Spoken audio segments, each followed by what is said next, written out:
22 তারিখ শুক্রবার শাকিব খান সামাজিক যোগাযোগের মাধ্যমে ফেসবুকে একটি পোস্ট করেন রামিসাকে নিয়ে। সেই পোস্টে তিনি লেখেন, বিচার বিলম্ব মানে রামিসার পরিবারের যন্ত্রণা দীর্ঘ করা। আমাদের একটা গল্প আছে। সামাজিক যোগাযোগের মাধ্যমে রামিসার হত্যাকাণ্ড নিয়ে গভীর উদ্বেগ ও ক্ষোভ প্রকাশ করে শাকিব খান জানান, একটি শিশুর আর্তনাদ কখনোই শুধু তার পরিবারের বেদনা হয়ে থাকে না, সেই বেদনা সবার।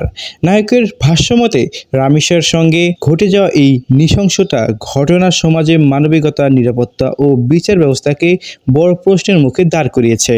এখন প্রয়োজন স্বচ্ছ ও দৃষ্টান্তমূলক শাস্তি, যে শাস্তি ভবিষ্যতের সম্ভাব্য অপরাধীদের মনে ভয় তৈরি করবে এবং সমাজের স্পষ্ট বার্তা দেবে।